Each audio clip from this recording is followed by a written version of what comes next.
Hello दोस्तों, I am Anurag. Time to time मेरे subscribers के मैसेज मेरे पास आ रहे थे, फ़ोन आ रहे थे कि सर ये म्यूचुअल फंड क्या भला है, समझ में नहीं आता। इतने सारे एडवर्टाइजमेंट्स आते हैं कि म्यूचुअल फंड सही है, म्यूचुअल फंड सही है, पर ये है क्या पता नहीं। काफ़ी सारी जने की स्टडीज़ भी रहती है और आप वीडियोस वगैरह भी देखते हैं, लेकिन नॉर्मली टेक्निकल चीज़ें होती हैं, टेक्निकल टर्म्स में बता दी जाती हैं।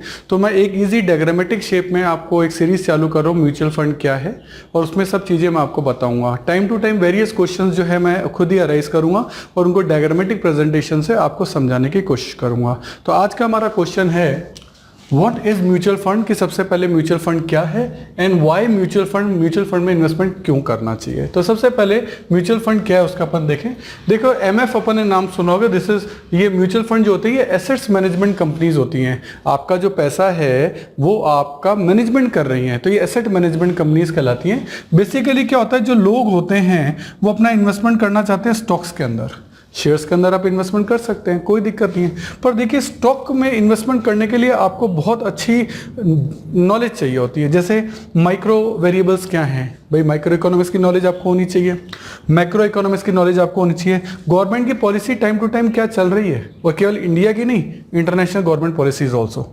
कंपनी कैसा परफॉर्म कर रही है, इंडस्ट्री कैसा परफॉर्म कर रही है, वर्ल्ड की इकोनॉमी का सिनेरियो क्या है, कि यूरोपियन मार्केट कैसा चल रहा है, अमेरिकन मार्केट कैसा चल रहा है, सिंगापुर मार्केट कैसा चल रहा है। इतनी सारी जानकारी आप अपने बिजी शेड्यूल में से टाइम नहीं निकाल पाओगे। इतनी जानकारियां लेने के लिए, इतनी नॉलेज लेने के लिए आप ले तो सकते हैं, पर टाइम बहुत चाहिए, और आपके बिजी शेड्यूल में आपके पास इतना टाइम नहीं होता है कि आप इन सब फैक्टर्स की स्टडी कर सकें। इसी के लिए म्यूचुअल फंड कॉन्सेप्ट डेवलप किया गया कि पैसा आपका स्टॉक में लग रहा है, शेयर मार्केट में लग रहा है, लेकिन प्रोफेशनल्स की हेल्प से।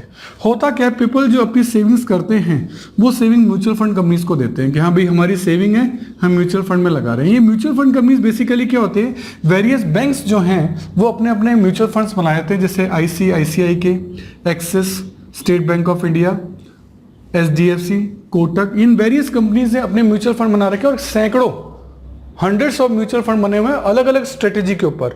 भाई आपकी स्ट्रेटेजी क्या है, क्योंकि डिफरेंट स्ट्रेटेजीज के ऊपर आपको जो है इन्वेस्टमेंट जो है वो करना होता है, इसीलिए। तो ये म्यूचुअल फंड कंपनीज कौन है, क्या करते हैं, ये बेसिकली ये क्या होते हैं, एक्सपर्ट्स हैं।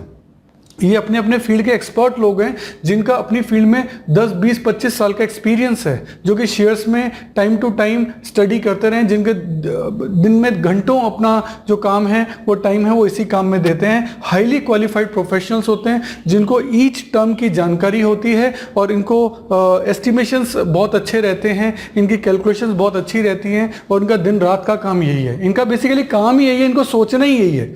तो इनको पैसे अलॉट कर दिए जाते हैं, लो भाई 5,000 करोड़ रुपए हैं आपके पास, 10,000 करोड़ रुपए। अलग अलग म्यूचुअल फंड के जो मैनेजर्स होते हैं उनको अलग अलग दिया जाता है। क्यों, रीजन ये कि इनकी स्पेसिफिक जो स्पेशलाइजेशन होती है वो भी अलग अलग फील्ड में होती है। कोई ऑटो सेक्टर का होता है, कोई फार्मा सेक्टर का होता है, कोई एग्री सेक्टर का होता है। अलग अलग सेक्टर के स्पेशलिस्ट होते हैं और वो यहाँ अपॉइंट किए जाते हैं, और हाईली क्वालिफाइड और हाईली सैलरीज पर होते हैं, वो ये काम कर रहे हैं। सर ये काम हमारे लिए फ्री में कर रहे हैं? ऑब्वियसली नहीं, फ्री में कौन करता है। तो ये इस पूरे काम के लिए 1 से 2% का चार्ज कंपनीज जो है वो करती हैं अपने जस्ट एडमिनिस्ट्रेशन को मैनेज करने के लिए। अब ये जो प्रोफेशनल्स हैं ये आपके दिए हुए पैसे को आपकी तरफ से इन्वेस्टमेंट करेंगे, यानी अब ये एक्सपर्ट्स हैं। अब आपको ये चिंता नहीं करनी, ये चिंता आपके लिए ये करेंगे, और म्यूचुअल फंड का जो ये पैसा जो आप उनको हर महीने दे रहे हैं या लमसम दे रहे हैं, वो पैसा आपकी तरफ से जो इतने सारी पब्लिक लाखों करोड़ों के लोग जो हैं पैसा लगा रहे हैं, उनका पैसा वो इन्वेस्टमेंट करेगी। तो ये म्यूचुअल फंड का पैटर्न है। कहाँ इन्वेस्टमेंट करेगी, तो वो आपको डिफरेंट प्लान्स देगी। डिफरेंट प्लान क्या होंगे, कि सर आप अपना पैसा इक्विटी में लगाना चाहते हो, या डेप्ट में लगाना चाहते हो, या हाइब्रिड में लगाना चाहते हो। यानी वो पहले ही म्यूचुअल फंड आपको वेरियस प्लान्स बताएंगे कि इस टाइप के म्यूचुअल फंड है, आप किस में पैसा लगाना चाहते हैं। अब पैसा अगर आप लगाना चाहते हैं तो उसके डिफरेंट कॉन्सेप्ट होते हैं। आप रिटर्न कितना चाहते हैं, आपकी रिस्क टेकिंग कैपेसिटी कितनी है, और आप कितने टेन्योर, कितनी ड्यूरेशन के लिए इन्वेस्टमेंट करना चाहते हैं। तो हर इंसान का ये तीनों ही फैक्टर अलग अलग है। रिटर्न भाई हर जना कोई 10% में ही राजी है, कोई 12% में, कोई 15 में, कोई 20 में, कोई 8 में ही राजी है। ड्यूरेशन, किसी को 3 साल बाद पैसा चाहिए, किसी को 5 साल बाद चाहिए, किसी को 7 साल बाद चाहिए, किसी को 10 साल बाद अपना पैसा वापस चाहिए। तो सबकी ड्यूरेशन भी अलग है और सबकी रिस्क टेकिंग कैपेसिटी भी अलग है। तो इसीलिए कोई जना ज़्यादा रिस्क बेयर कर सकता है, कोई कम। इसीलिए हर जना अपनी सफिशिएंसी के अकॉर्डिंग म्यूचुअल फंड सेलेक्ट करता है और अपना पैसा म्यूचुअल फंड मैनेजर्स को देता है, वो पूलिंग ऑफ मनी करके इन्वेस्ट करते हैं। अब इन्वेस्टमेंट के क्या क्या ऑप्शन उनके पास होते हैं? पहला इक्विटी, यानी वही शेयर मार्केट। इसमें मोर रिस्क है, यानी रिस्क ज़्यादा है, लेकिन मोर रिस्क मोर गेन, सीधी सी बात है। ज़्यादा रिस्क लोगे तो ज़्यादा गेन होने की पॉसिबिलिटी भी यहाँ रहेगी। तो यहाँ अलग अलग टाइप के इक्विटी के फंड होते हैं जिनके बारे में मैं आपको बता रहा हूँ, क्योंकि लोगों ने इनके नाम सुने होते हैं बट नॉलेज थोड़ी सी कम होती है, तो मैं थोड़ा सा अपडेट कर रहा हूँ। एक होते हैं इंडेक्स फंड। इंडेक्स फंड यानी जो सेंसेक्स और निफ्टी, सेंसेक्स जो बॉम्बे स्टॉक एक्सचेंज को कहते हैं, निफ्टी जो नेशनल स्टॉक एक्सचेंज को कहते हैं, इनके इंडेक्स में जो 50 एंड 30 शेयर्स हैं, इन्हीं के जो इंडेक्स में जो शेयर है केवल उन्हीं में पैसा इन्वेस्टमेंट करते हैं, जिनको कि अपन ब्लू चिप कंपनीज भी कहते हैं, केवल उन्हीं में पैसा इन्वेस्ट करते हैं। यानी ये इंडेक्स अगर बढ़ेगा तो आपका प्राइसेस भी म्यूचुअल फंड की बढ़ जाएंगी, और अगर कम हो जाएगा तो उनकी वैल्यू कम हो जाएगी। तो ये बेसिकली सेंसेक्स के कहलाते हैं, इसलिए इनको बोलते हैं इंडेक्स फंड, क्योंकि पैसा सिर्फ इंडेक्स वाले शेयर्स के अंदर ही इन्वेस्टमेंट होता है। एक होते हैं डाइवर्सिफाइड फंड। डाइवर्सिफाइड फंड को समझने से पहले सेक्टर फंड समझ ले। सेक्टर फंड क्या होता है? ये एक पर्टिकुलर सेक्टर में इन्वेस्टमेंट करता है, रिस्की होता है, कल को सेक्टर चल गया तो बहुत कमा लोगे और अगर बैठ गया तो कुछ भी नहीं कमाओगे।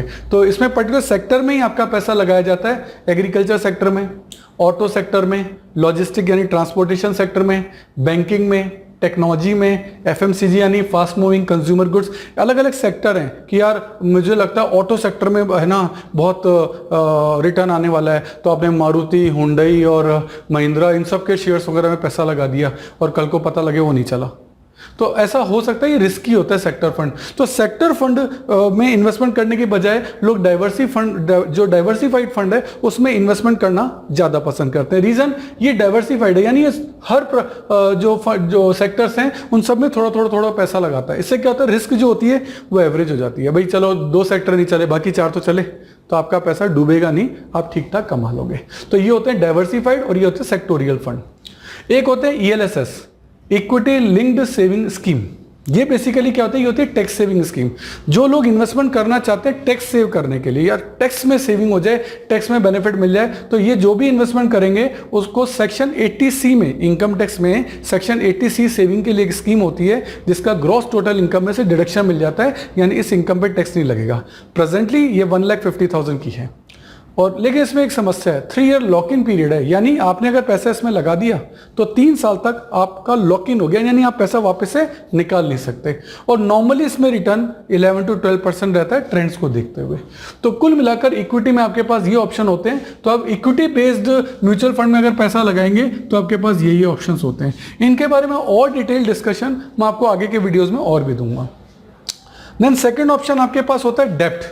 डेप्ट में का मतलब है कि आपका पैसा बॉन्ड और डिबेंचर में लगाया जाएगा। इसमें रिस्क बहुत कम होती है, और जब रिस्क कम है तो रिटर्न भी कम है। यहाँ 6 से 7% का है। सर यहाँ कितना रिटर्न है? यहाँ 12 से 15% तक का रिटर्न आप देख सकते हैं। अगर आप पिछली हिस्ट्री की कैलकुलेशन करेंगे तो 12 से 15% के रिटर्न यहाँ मिले हैं, लेकिन यहाँ 6 से 7% है। लेकिन ये इजी कैश कन्वर्ट है, आप जब चाहें अपना जो इन्वेस्टमेंट आपने किया है उसको कैश में कन्वर्ट कर सकते हैं। लो रिस्क है और इसीलिए लो गेन है। एक इसमें वर्ड आप सुनेंगे गिल्ट फंड। गिल्ट फंड क्या होते हैं? गवर्नमेंट सिक्योरिटीज में जो पैसा है वो सबसे ज्यादा सेफ होता है, उसमें जीरो रिस्क होती है। मतलब गवर्नमेंट को आपने जो पैसा लोन पे एक तरीके से दिया है वो तो वापस आना है, गवर्नमेंट कहाँ भाग के जाएगी। तो इसीलिए इनको जीरो रिस्क भी कहते हैं और ये गिल्ड फंड कहलाते हैं। इसके अलावा यहाँ का पैसा जो है एफडी में भी इन्वेस्ट रहता है। एफडी आप जानते हैं, फिक्स डिपॉजिट, जिसमें लगभग 7 से 8% की रिटर्न होती है। आजकल तो 6-7 ही चल रहा है, तो उस हिसाब से तो आप अपना फिक्स टर्म के लिए पैसा यहाँ जमा रहता है। इस तरीके से ये डेप्ट में आपका पैसा इन्वेस्टेड रहता है। और कई लोग होते हैं ना तो केवल पूरा पैसा इक्विटी में लगाना चाहते हैं और ना पूरा पैसा डेप्ट में लगाना चाहते हैं, तो वो उनके लिए एक थर्ड ऑप्शन होता है हाइब्रिड फंड। ये मिक्स ऑफ बोथ, यानी उसमें इक्विटी के फीचर भी हैं और डेप्ट के फीचर भी हैं। ठीक है, तो इसमें इक्विटी और डेप्ट दोनों होता है। अब जैसे मान लेते हैं कि आपका जो भी इन्वेस्टमेंट है उसमें इक्विटी ज्यादा है, इक्विटी 70% है, तो ये कहलाएंगे बैलेंस्ड एडवांस फंड। इसमें डेप्ट 30% ही है।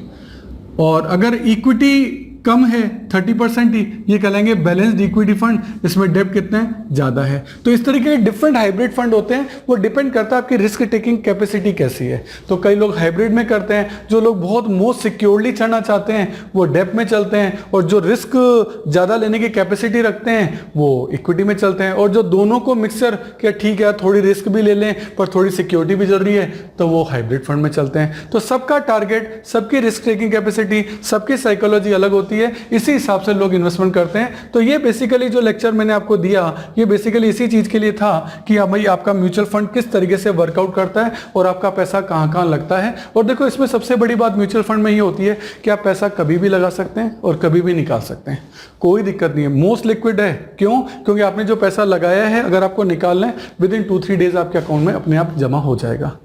सही है। अब आपका मान लेते हैं कि आपके 50 लाख के आपने म्यूचुअल फंड खरीदे और आपको 2 लाख रुपए ही चाहिए, तो आप 2 लाख रुपए के म्यूचुअल फंड से विड्रॉ कर सकते हो। पर अगर आपने 50 लाख की जमीन खरीदी है उस पर तो आप 2 लाख गेट नहीं कर सकते ना।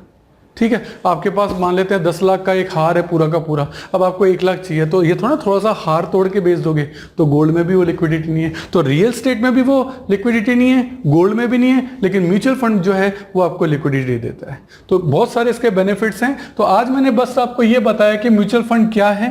आगे के लेक्चर में अपन ये भी देखेंगे कि म्यूचुअल फंड के बारे में और कौन कौन से क्वेश्चंस होते हैं जो नॉर्मली पब्लिक के माइंड में आते हैं।